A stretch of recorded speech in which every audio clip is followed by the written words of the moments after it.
जय हिंद मित्रों, मैं हूं एस के निराला और आप देख रहे हैं YouTube channel smart and safe life India. मित्रों, आज लेकर के आया हूं नए और बहुत ही उपयोगी current affair questions and answers.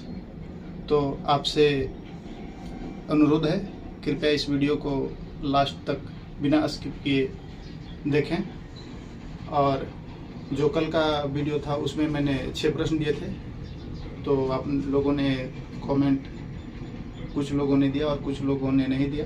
तो आपसे अनुरोध है कि जब भी आप इस वीडियो को देखते हैं तो लास्ट में दिए गए प्रश्न का आंसर अवश्य लिखें।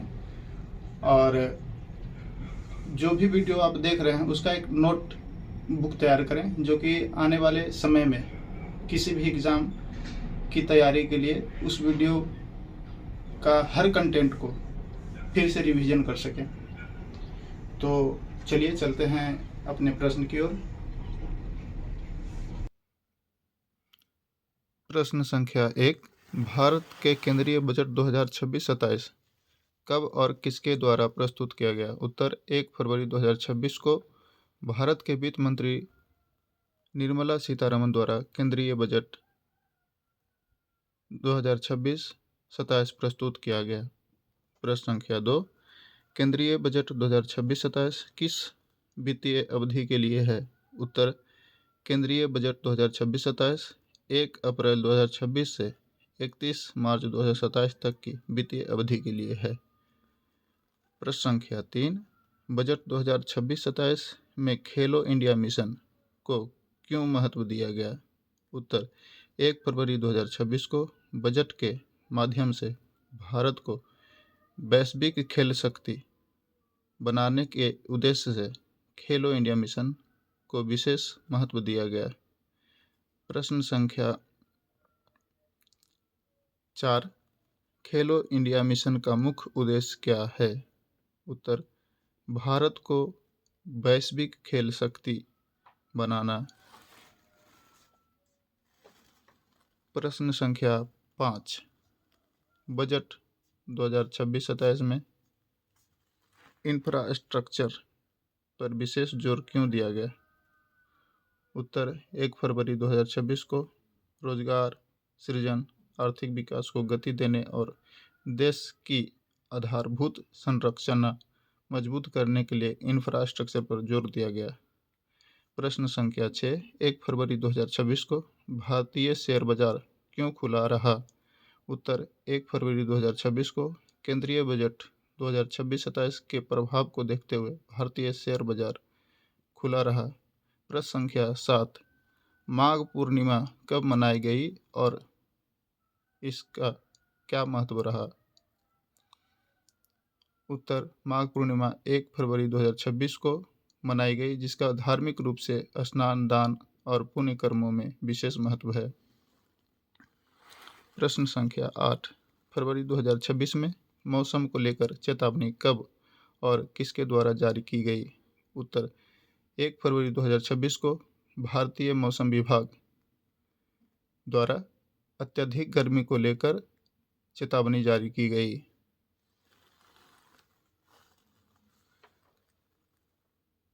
प्रश्न संख्या 9। मौसम परिवर्तन से सबसे अधिक कौन सा क्षेत्र प्रभावित होने की संभावना है?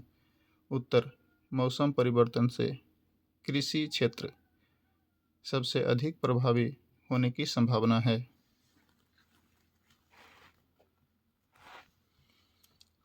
प्रश्न संख्या 10। यूपीआई से जुड़ी महत्वपूर्ण उपलब्धि कब सामने आई? उत्तर 1 फरवरी 2026 को भारतीय रिजर्व बैंक के अनुसार यूपीआई लेन देन में रिकॉर्ड वृद्धि दर्ज की गई। प्रश्न संख्या 11। यूपीआई को बढ़ावा देने का मुख्य उद्देश्य क्या है? उत्तर नगद रहित अर्थव्यवस्था को मजबूत करना। प्रश्न संख्या 12। ईंधन कीमतों में बदलाव कब और किस कारण किया गया? उत्तर 1 फरवरी 2026 को अंतर्राष्ट्रीय बाजार की कीमतों और लागत संतुलन को देखते हुए केंद्र सरकार द्वारा ईंधन कीमतों में बदलाव किया गया। प्रश्न संख्या 13, प्रो रेसलिंग लीग चर्चा में कब रही? उत्तर 1 फरवरी 2026 को प्रो रेसलिंग लीग चर्चा में रही।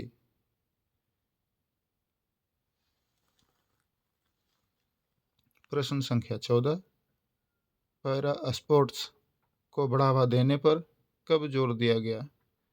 उत्तर 1 फरवरी 2026 को केंद्र सरकार द्वारा पैरा स्पोर्ट्स को बढ़ावा देने पर जोर दिया गया।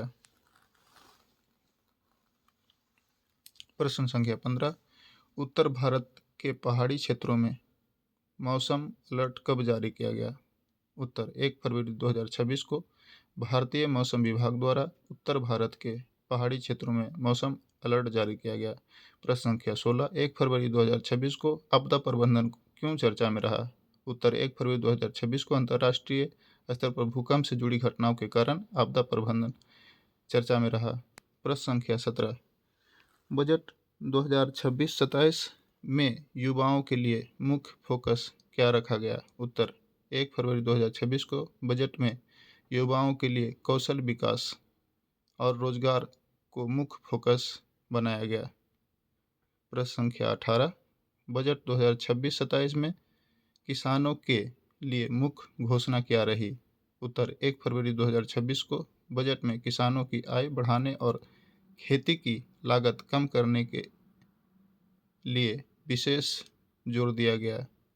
प्रश्न संख्या 19, 1 फरवरी को नीतिगत फैसलों का विशेष महत्व क्यों होता है? उत्तर क्योंकि 1 फरवरी को देश की आर्थिक नीतियों और विकास की दिशा तय की जाती है। प्रश्न संख्या 20, 1 फरवरी 2026 की करंट अफेयर्स को वेरी इंपॉर्टेंट क्यों माना जाता है? उत्तर क्योंकि 1 फरवरी 2026 की करंट अफेयर्स से अर्थव्यवस्था, खेल, मौसम, कृषि और डिजिटल विकास जैसी सभी प्रमुख क्षेत्र शामिल हैं। अब चलते हैं कल के पूछे गए प्रश्न की ओर। यूएई का फुल फॉर्म क्या और हिंदी में क्या कहते हैं? उत्तर यूनाइटेड अरब अमीरात, संयुक्त अरब अमीरात कहते हैं। प्रश्न संख्या 2, यूई का फुल फॉर्म क्या है और हिंदी में क्या कहते हैं? उत्तर यूरोपियन यूनियन, हिंदी में इसे यूरोपीय संघ कहते हैं। प्रश्न संख्या 3, WEF का फुल फॉर्म क्या है? उत्तर हिंदी में इसे क्या कहते हैं? इंग्लिश में वर्ल्ड इकोनॉमिक फोरम कहते हैं, हिंदी में विश्व आर्थिक मंच कहते हैं। प्रश्न संख्या 4, ECFFTA का फुल फॉर्म क्या है और इसे हिंदी में क्या कहते हैं? इंग्लिश में European community free trade agreement और हिंदी में यूरोपीय समुदाय मुक्त व्यापार समझौता कहते हैं। IMF का फुल फॉर्म क्या होता है और इसे हिंदी में क्या कहते हैं? इंग्लिश में इंटरनेशनल मॉनेटरी फंड कहते हैं, हिंदी में अंतर्राष्ट्रीय मुद्रा कोष कहते हैं। प्रश्न संख्या 6, GDP का पूरा नाम क्या है और इसे हिंदी में क्या कहते हैं? उत्तर ग्रॉस डोमेस्टिक प्रोडक्ट कहते हैं और हिंदी में सकल घरेलू उत्पाद कहा जाता है। प्रश्न संख्या 7, ग्राफ 4 का पूरा नाम क्या है और इसे हिंदी में क्या कहते हैं? उत्तर इंग्लिश में graded response action plan stage 4 कहते हैं और हिंदी में चरण प्रतिक्रिया कार्य योजना चरण 4 कहते हैं। प्रश्न संख्या 8, लिन चुन ई किस खेल के खिलाड़ी हैं? उत्तर बैडमिंटन खेल के। प्रश्न संख्या 9, लिन चुन ई का निवास स्थान कहाँ है? उत्तर ताइवान। प्रश्न संख्या अब कल के लिए पूछा जाएगा, जिसे उत्तर कमेंट में अवश्य दें। चलिए चलते हैं अपने प्रश्न की ओर। प्रश्न संख्या 1, भारत का संविधान कब लागू हुआ? प्रश्न संख्या 2, भारत का राष्ट्रीय पशु कौन सा है? प्रश्न संख्या 3, संयुक्त राष्ट्र संघ यानी UNO की स्थापना कब हुई और इसका पूरा नाम क्या है? प्रश्न संख्या 4, क्षेत्रफल के अनुसार भारत का सबसे बड़ा राज्य कौन सा है? प्रश्न संख्या 5, मानव शरीर का सबसे बड़ा अंग कौन सा है?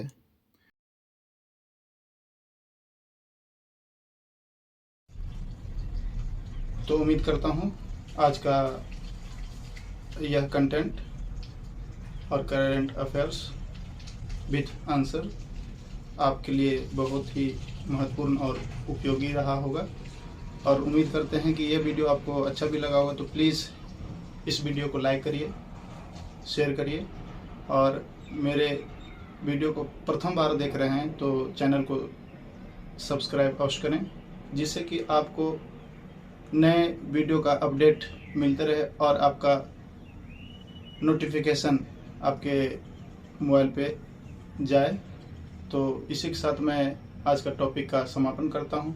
याद रखिए, जो भी मैं ये प्रश्न नीचे दे रहा हूँ, कृपया इसे पढ़ें और इसका उत्तर कमेंट बॉक्स में अवश्य लिखें। इससे आपका